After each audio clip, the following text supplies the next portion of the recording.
Bien, bonjour à tout le monde.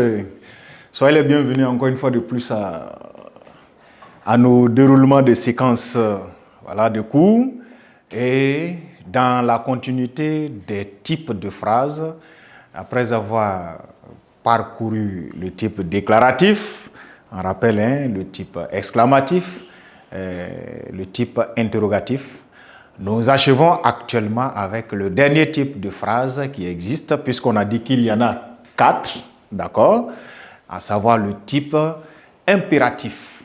Donc, comme on l'a dit, l'intention d'un auteur d'une phrase peut être, diversement, et que il peut s'agir de donner un ordre, il peut s'agir de donner un commandement, il peut s'agir de marquer une interdiction formelle. Il peut aussi s'agir d'exprimer un souhait, un vœu, une prière, d'accord? Là, vous voyez que nous ne sommes plus là à poser une question, à nous étonner, ou bien à déclarer simplement un fait. Nous donnons ici un ordre. Et, en tant que tel, à tout moment où vous vous retrouvez à exprimer un vœu, une prière, un ordre, un commandement, une interdiction, vous êtes justement dans notre 4e type de phrase, à savoir la phrase de type impératif. Sur ce, 4, n'est-ce pas? La phrase impérative. 4, on va harmoniser les titres. De l'autre côté, on disait type. Ici également, nous allons terminer en disant le type impératif.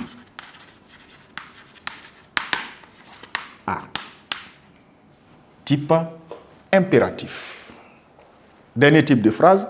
Dans impératif, vous allez vous rendre compte qu'il y a un esprit de donner un ordre, une intention d'imposer un commandement, bref, une interdiction. Et ça correspond à ce type de phrase-là, si bien que pour le définir, on va dire que le type interrogatif donne un ordre, n'est-ce pas? Le type interrogatif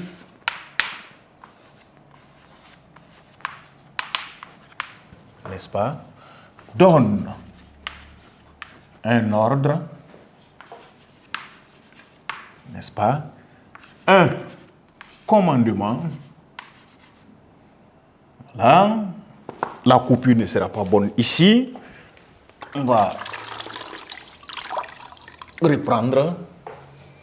Donne un ordre, n'est-ce pas, virgule, un commandement.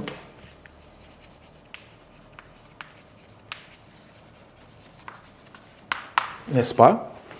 Qui peut être dit, enfin, une interdiction. N'est-ce pas? Marquons un arrêt. Donc, dans le type interrogatif, vous ressentez comme premier indice de reconnaissance un ordre, un commandement, une interdiction et ses dérivés. Mais aussi, il est important de savoir que le type interrogatif aussi exprime un souhait, une prière, un vœu. D'accord? Donc, le type interrogatif là, il exprime aussi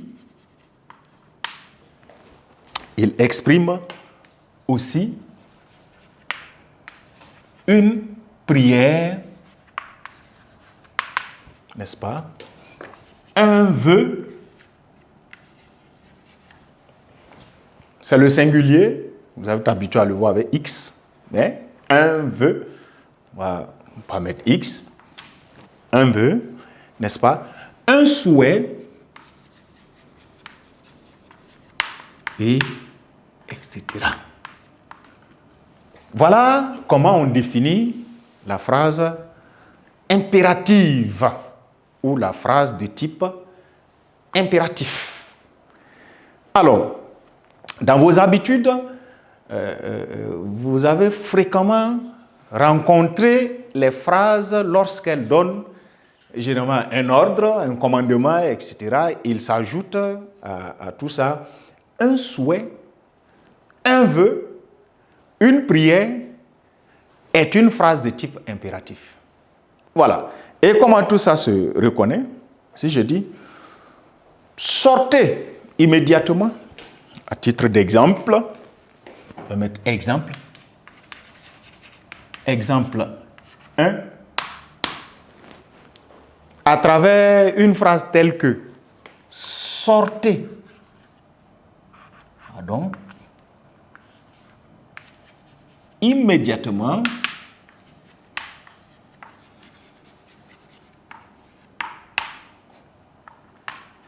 Point. Vous avez là une phrase impérative. L'ordre est donné à quelqu'un de quitter un endroit, de quitter un lieu très rapidement, sans attendre, parce que c'est immédiatement. Bien. Ne soyez pas étonnés qu'une phrase telle que, en exemple 2 maintenant, exemple 2, quand vous dites qu'il pleuve ce soir, vous voyez que votre souhait, ce que vous voulez, est que la pluie tombe ce soir. Qu'il pleuve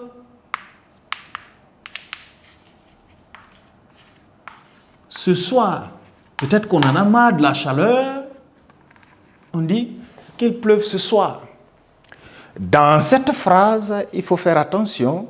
Vous avez là un souhait exprimé, un vœu exprimé, voire une prière exprimée. Voilà. Donc, des phrases telles que Dieu accepte nos prières, contre toute attente, sont des phrases de type impératif. Seulement, il ne faut pas éparpiller la compréhension. C'est paradoxal, mais on va l'admettre ainsi. L'ordre est effectivement donné à quelqu'un. Que Dieu accepte nos prières, on n'entrera pas dans le jugement de religion, de prière, etc. Mais c'est un ordre donné à Dieu d'accepter la prière sans vous rendre compte. Et c'est possible avec un certain, au fait, mode de conjugaison en réalité, le subjonctif. Ouais. Qu'il pleuve ce soir, vous voyez le Q apostrophe qui est là, la conjonction là, permet d'avoir le mode de conjugaison, n'est-ce pas, au subjonctif, et c'est ce qui donne l'impératif.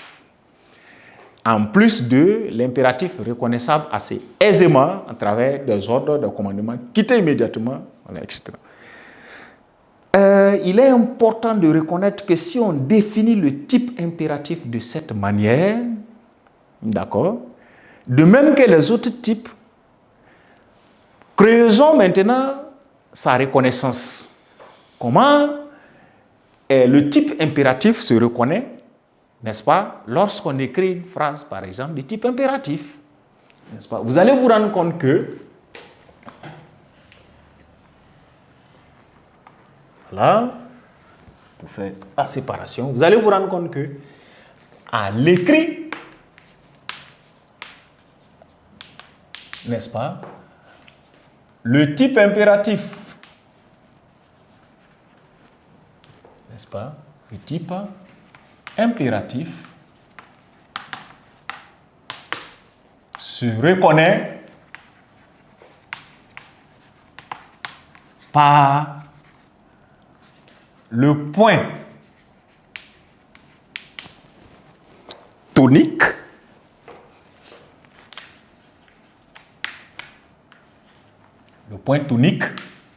c'est-à-dire le point qui matérialise la phrase déclarative, le point tonique là.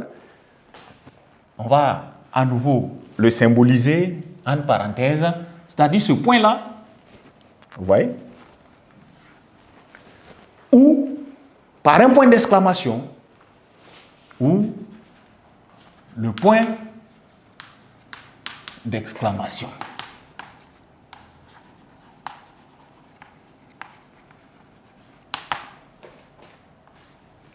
Que je rappelle aussi, en matérialisant une parenthèse, ici, vous voyez, pardon, ferme les guillemets, voilà. À l'écrit, voilà comment est-ce qu'on reconnaît. Pour mieux rafraîchir la mémoire, vous allez vous rendre compte que On a dit que la phrase exclamative se reconnaît par un point d'exclamation à la fin. Et la phrase déclarative se reconnaît par un point tonique à la fin. Il se passe que la phrase de type impératif, lui, n'a pas un signe de ponctuation précis. Il peut prendre chacun des deux. C'est pourquoi, sortez immédiatement. Vous avez point. Je pourrais mettre point d'exclamation.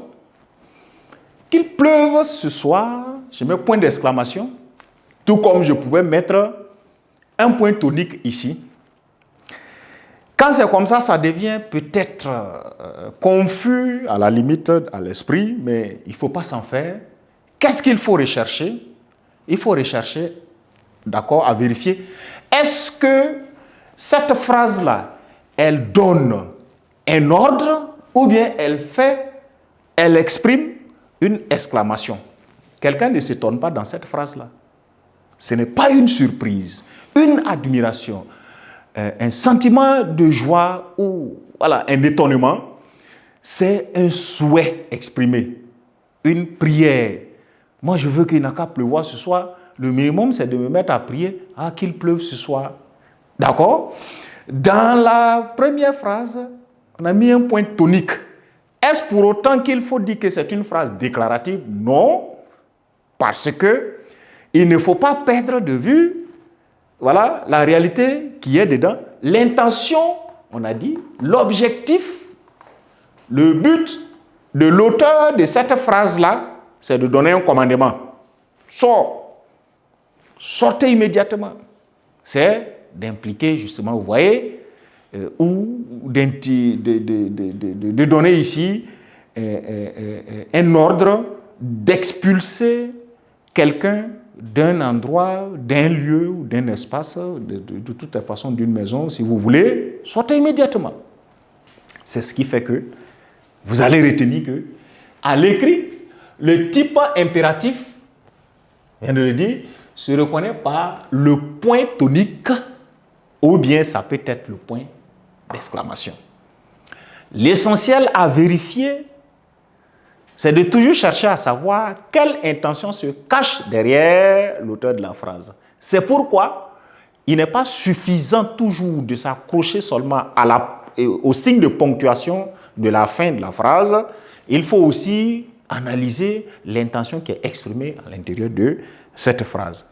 Et vous allez remarquer que de toutes ces phrases-là, il arrive que l'impératif ne peut pas s'exprimer à tous les temps possibles, ou du moins à toutes les personnes possibles.